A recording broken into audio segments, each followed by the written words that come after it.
All right, you meant flamingo. Gel. Feast your eyes, Olive Man.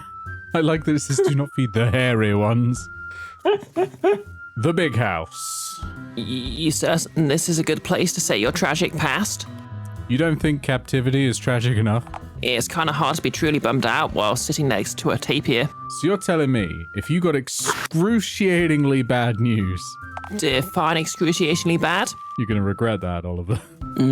Let's say you found out your third pet rock was swept up in a tornado.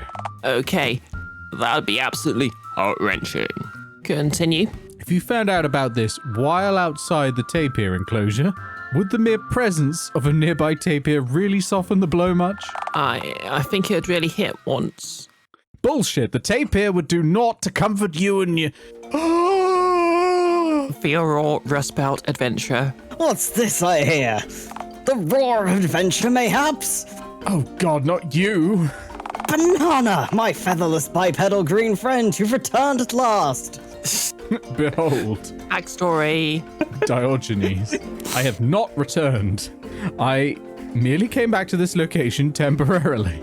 You returned. Can we date Theodore Russellbelt?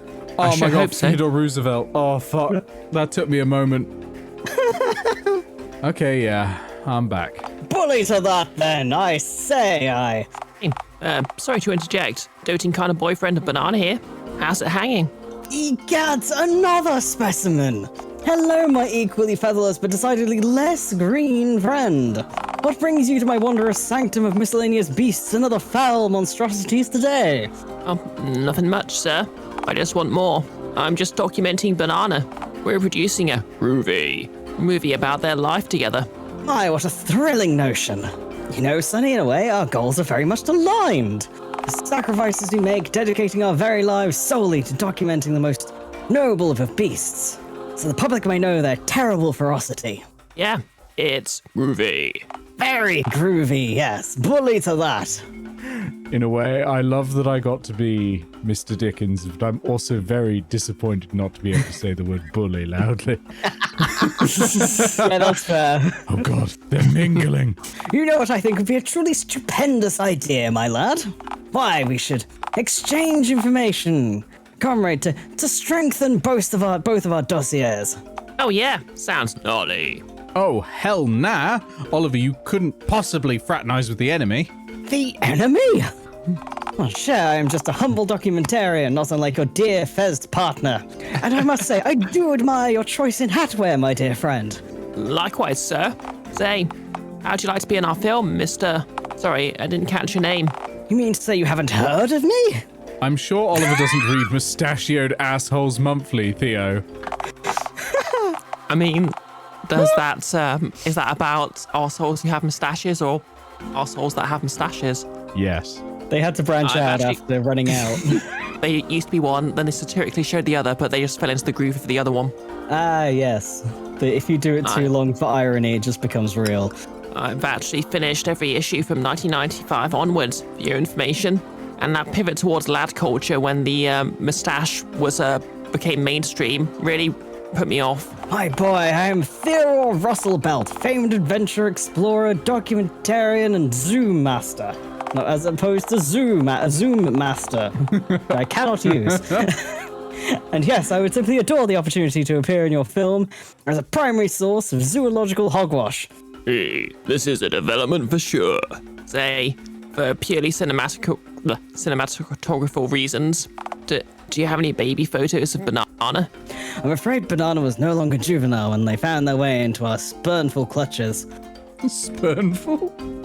Amazing. Spurnful. But I do have some photos of them au naturel. Theo, On the natural right now. Yes. Oh yeah. Maybe cleaner? Theo, you wouldn't. Oh, that's hardly scandalous. Banana's naked right now. Wait, how long have I been... Drat, you're correct, my friend. That being said, you ought to see the angle I snapped in number 4. I have so many concerns. Yeah, the angle leaves very little to the depraved imagination. Oh my god. I mean, Here, the angle please. leaving the angle leaving very little to the depraved imagination is basically just the history of the British Empire. Yeah. That's a solid joke. I like that one. May I see that? Oliver, a word, please. Oh, I think we'll be right back, okay? Do return, yes. I have yet to show you the photos of Banana riding on their old tricycle, after all. They're so wonderfully ill-fitting. Tremendously gawkable, yes. What's it say behind the text? Wow. I think it's wow something. They can't fly, but it kicks ass, I guess? Something like that. That fits. Really I does. apologize to the Australians looking at this and getting flashbacks to the Emu Wars. Say, you doing okay? You kinda flipped your lid back there. Yeah, well, duh. You were chit-chatting with my former captor. Oh, right. Yeah, sorry, I realised how that might have looked. But, hey, he said he wants to be in the movie, isn't it? If you put him in it, I walk. Unless you, put devil horns on him and dub his footage to make him say dumb shit. You know, that does give me a groovy segue into the golden question. The golden question? Is about kangaroos. Or piss. Oh, wait. That's what you meant. It had been 5 seconds and it just erased itself from my brain. Yeah, I know, that's why I need to bring it up again, so it's burnt in there. Yeah, oh no. Well, yeah, we gotta consider villainy. I'm flattered, but I doubt I have it in me to be a supervillain. Howard. The mental image of you prancing around in a cape, doing nefarious deeds is really groovy to picture, but no, that's not what I meant. What I meant to ask was, is our movie gonna have some kind of maniacal villain? Don't most stories have villains? Yeah, I mean, most successful stories tend to have some kind of hurdle for the protagonist to overcome, you know? There's very seldom character development to be had in merely loafing around, vegetating in trash, after all.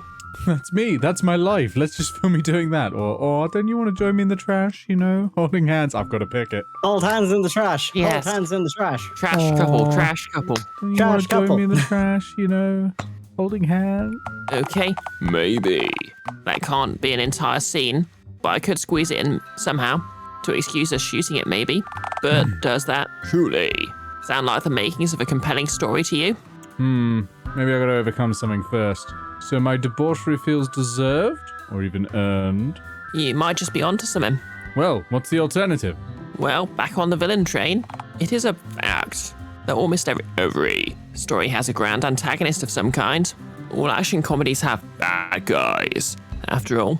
That must be it then. After all, action comedy is the artsiest genre. I'm telling you, all great stories have antagonists.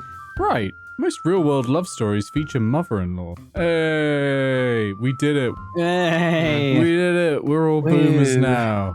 I don't like it. Yep, now you're getting it. What you need is a nemesis. Who could that be? Well, wouldn't Theodore seem like an obvious candidate? Nah, I don't want him in my story at all. I don't know, man. Ground yourself. Think about how hammy that dude is. He'd bring a lot of gnarly energy to the role. And give him the satisfaction hard pass. Well, alright. You. Pitch your villain then. Is it going to be Ticket Jerry? Who do you see as the villain of your story? I really want it to be the narrator. I mean, to be fair, he's the villain of his own. Well, they're the Ticket Jerry. Ticket Jerry. Oh, no, little Billy, though. Little Billy or you. Yeah. It can't be Oliver. No. Yeah. As much I as mean, Oliver probably is it really is a fair villain. is it really fair to brand Ticket Jerry the villain? No. Ticket Jerry is legally registered as a houseplant. He's... Yeah. You're trying to put him at the same level Yeah. as Flowey, and it doesn't work. Yeah, Oh, I'm bad gonna news, say everyone. Ticket Jerry's like a Corona level villain What's the bad for the news? Soul Eater fans there. Yeah, I don't Little think so. Little It'll Billy be or the other Ticket one. Jerry? Not Ticket Jerry. Yeah. I Only want Little Billy deserves to be the villain. Again. Oh, you're right. Little Billy. Okay, look, I'd love to take that brat down a peg, but this is your story, not mine. Oh, come on. Don't you remember what I told you on the subway? That yard high shitlord got me arrested for child labor law violations. Oh, yeah. What a renty scallywag. I know, right? How very rude of him. Salutations! Might you need some assistance? No. We've got it all under control, Theo. Hurl thine self from our proximity, thanks. Righto, bully to that then. Well, amazing. I say we just have you prance around in spandex and call it a day. Okay, that's a deal breaker. Why? What's wrong with spandex? You do not want to see how the first incarnation of this movie turned out. This is your second attempt at this? That sounds like something you should have mentioned sooner. I was hoping that if I pretended it never happened, eventually I'd just forget. I can still hear the stretching sound of spandex against my groin in my nightmares. Sorry to hear that. In mine, it's just the familiar screams. Far less emotionally complicated. Hell, maybe this is pointless. I mean, can we really reduce the struggle depicted in a complex narrative down to a single antagonist? What if the true villain was society? Fuck no. Oh no. I'm not sure that a film we're trying to make to market to the general public should be about how unpleasant the target audience is. No. Hear me out. Maybe it's people's perception of me. I can't see it because I'm me, of course. And you can't see it because it's a view you don't happen to share. Huh? Maybe you're right. Yeah, I think we need some complicated effort. I'll just start the movie with a paragraph of Comic Sans text on a solid color background. Windows Movie Maker in this. With the exposition stuff out of the way, we can focus on the actiony stuff. Oh, see, there's the issue.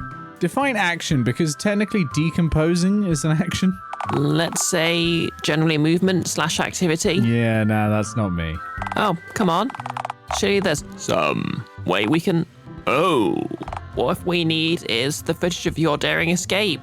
It's the ideal action narrative point. The missing link. How's about we ask Theo for the CCTV footage? Firstly, let's never speak to him again. That's my suggestion. Right, and secondly... I might have coded the lens of the nearest camera to my enclosure with silly putty. What? Why did you? To cover my tracks, of course. Oh, right. Didn't Theo notice that you were missing, though? No, I just left a burlap sack of potatoes in my bed. Wow, this place is really... A sneaky lemur or a particularly crafty dingo could get out of here. No problem. Where do you think I got the idea? Huh? Okay, so crazy suggestion here. What if you entered one of the nearby enclosures and I just filmed you climbing out? All willy-nilly. I mean, I don't think they'll be willy-nilly, but... I will be naked. Yeah. We could totally just slap a camera overlay onto it, pass that off as your actual daring escape. Wouldn't that be fake, though? You realise that almost every movie is about people just lying on camera, right? Would audiences Okay, believe Famian. our forgery, though? Would audiences believe anything we filmed so far? Right, sold. Let's do this. Right, excellent. So to our left, the noble alpaca enclosure. Sound good to you? Are alpacas friendly? Pretty sure alpacas are... Don't they spit? Yeah. Don't they spit? You spit. Right, but it's cute when I do it. Is it though?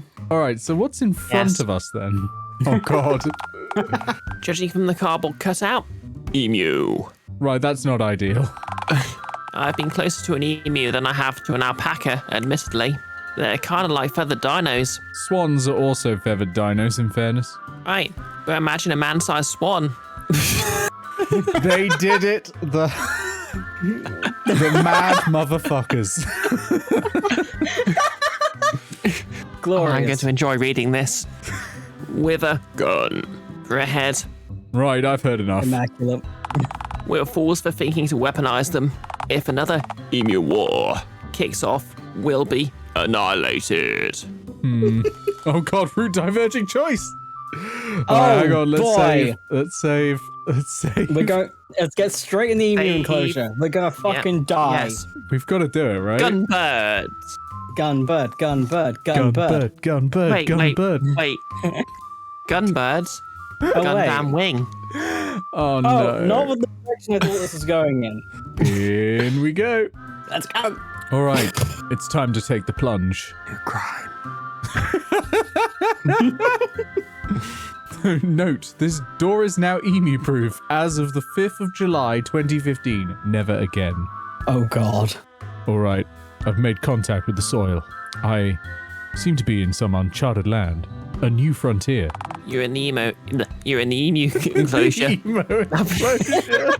Sorry. That's hot topic. I feel like I should be starting every single one of these with, are you getting this? Yes, you should. Yep, you look genuinely lost. Outstanding, yes. Emu exhibit, only enter if cool with emus. I mean, yeah. Like, I look kind of dorky with emus. Does that count?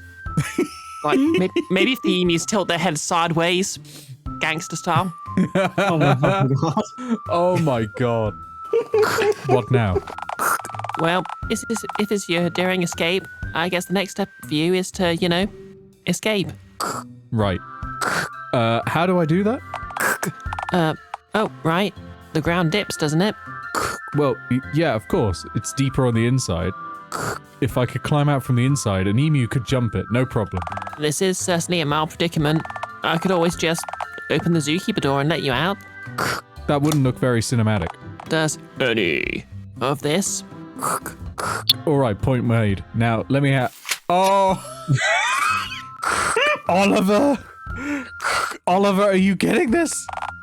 If this is the emu that's now located right before you, then yes, I'm very much getting this. Oliver, am I in danger? Do you think it's aggressive? I think it's an emu. Oliver, this is no joke. Need I remind you of the Great Emu War? Emus have won 100% of all wars they fought with mankind. One more. And they kicked our asses. This one has a G-U-N. It seems to sound enough. War. War seldom changes, Fesman. All right. I'll get the gate open in a moment. Oh god, it's just standing there, menacingly. Somehow I doubt that emus are capable of malicious... Oliver, I think it's attempting to trap me here. You could step round it. Oliver, I think the emu is working with Theodore. Dude, just step around. Oliver, I must duel for my freedom. Okay, hold on. Right, cameras in focus. Okay, skipped ahead before I could finish reading. Yeah, it just went straight for the punch. Well, you punched an emu. I slew it for my freedom, Oliver. A worthy sacrifice, and I'd do it again in a heartbeat. We fucking survived against the emu? I'm actually surprised. I think I'm going with, and I'd do it again in a heartbeat. God, I love you. I mean, yeah. Groovy. This is good stuff. Damn, Oliver, Jesus. Oliver needs better toast. Dude, this footage is top notch. This is totally the last piece of footage we needed. Our ace in the hole. You really think so? I mean, it might be kind of hard to portray the footage as a heroic moment, since the raw footage is just heartbreaking footage of you assaulting a massive but docile cotton ball with legs. But I'm sure with a few jump cuts, some borrowed shot from Stan Donaldson's Attack of the Emus, I can string together something compelling together. So that's it? Yep, I think we're done here. To be frank, even though my name's Oliver, I'm a bit worried that Theodore Rustlebelt might press charges against us, considering you just assaulted one of his specimens. Oh, please, he loves punching animals. I'm sure he punches emus constantly. Fucking invite him to the premiere, he'd adore this trash. Right.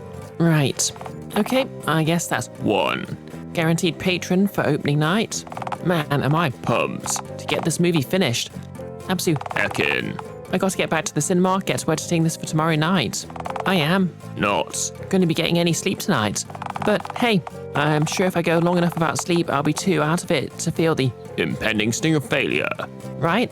I love this voice. It's wonderful. Cough. Hey, before you go, I wanted to ask you something. Oh, shoot. What's on the cards, my groovy dude? So the cinema's like definitely haunted, right? Allegedly. Definitely haunted, yeah? Why? Has anyone ever died in the building during its operation? Oh, now you mention it. Yeah, there might have been an incident or two.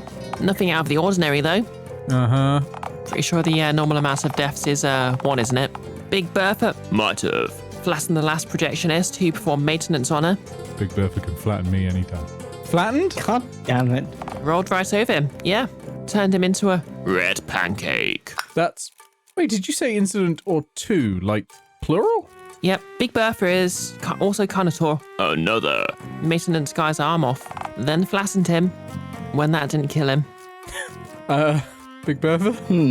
Don't want her to flatten you, Nick. When in doubt, flatten the rip hair guy, as they say. Who says that? Who says that, Oliver? Oliver. There was also the time Big Bertha rolled through the wall of the flattened some of the audience. My God. Rolled right over him. Oliver, I am horrified. That doesn't sound right. Hey now, Big Bertha's our pride and joy. Mr. Dickens did right, budging on a beautiful second-hand antique projector. Secondhand? Who sold him the machine? A friendly witch doctor who was hosting a yard sale. Dude, the cinema is 100% haunted. In your opinion, It is definitely haunted. I guess Mr. Dickens told the witch doctor that he was in love with cinematography. Oh, God. And the witch doctor told him exactly what to do. Oh, no. Free, please. This is why I drink. Fucking hell. Let's just agree to disagree. No, let's not. Right, then I'll be off. Stop trying to cancel my cinema. Our passing is such a sweet sorrow. But hey, I'll see you at the premiere tomorrow, right? Yeah, only if you'll be there. Could we say anything else? If I'm not present, then I've presumably died of a tragic but sudden caffeine overdose. Or been flattened by Big Bertha. If such an event occurs, please mail my ashes to Obama, in accordance with my last will and testament. Him? I don't want to lose a bet. Fair enough. All Thanks, right, Obama. then. See you tomorrow, Ash boy. What? When Obama does then, receive the ashes and properly scatters them around around his stately home, we can all say thanks, Obama. Really going above and beyond. Boy, what a day. You punched a goddamn emu. I did it for Oliver, damn it. For cinema itself. I mean, did you though? Did you really? And what's that supposed to mean, bub? I mean, are you really certain this movie is going to achieve anything other than being a resounding flop? Well, of course, after all, I'm in it. Yeah. I'm in it after all. Right, but the same is also very much true about your own life. Wait, what do you mean by... Ah, shit. But he's not doing this for himself. He's doing this for Mr. Dickens. Do you think that Mr. Dickens really believes in Oliver? I'm sure he does. I mean, he's given Oliver so much, right? Right, so it's completely in character for him to indulge Oliver and give him a last-ditch attempt to save the cinema, knowing he'll lose nothing if the movie flops. I'm sure Mr. Dickens just doesn't have the heart to tell Oliver that it's pointless. All right, you disembodied destroyer of dreams. What's your point then, eh? What do you want me to I do? can't believe the narrator would do this. I don't know. Maybe try to temper Oliver's expectations at the premiere tomorrow? You can let him down gently so he has time to come to terms with his inevitable failure. Is that the right thing to do? Part of loving someone is being honest, even when you know they won't want to hear it. You really should have a discussion with him about the finished movie. Remind him of his other prospects, that everything will be okay if the movie flops, on account of it being weird and low budget. What's the use? Go to sleep, you lummox. You can think some more about this tomorrow. I agree with that sentiment fully. I didn't read the rest of it. I think it was ignoring the thinking sentiment. Yeah. Good night, my ethereal... I don't think Maiden fits for this. Good night, my ethereal bear lord. That's better. Wait, I'm not a... I'm not a bear lord. Yeah. I can't Just a mere believe bear. Whoa. Do we recognize... Oh, the hobo's here. This is Dialtown. This is Dialtown's Main Street. Is that Stromboli? Oh, is that Stromboli? It is. I No, hope it's it not is. Stromboli. It's got a different head. Stromboli had a Oh yeah, raccoon Stromboli's head, a right? trash can. Yeah, it's one of God's chosen no, people either yeah. way. Yeah, true. Anyway, whoa. I'm honestly surprised. Seems the premiere is actually drawing attendees. Like, actual live people. Instead of what exactly? Homunculi? Emu? I meant instead of nobody turning up. I expected an honest-to-phone god town-wide no-show. But alas, town-wide spectation. I guess my advertising campaign worked wonders then. I doubt you writing Questions? come to Olive Man premiere on condom wrappers and slipping them in random strangers' pockets got very many of these people to come here. You never know, it could have. Yeah, but you're kind of really illiterate. Most of Dialtown probably can't read hieroglyphics. If those pyramid dudes could read them, I'm sure the modern man can. You should go inside, speak to Oliver. Yes. Go, I shall. Yes.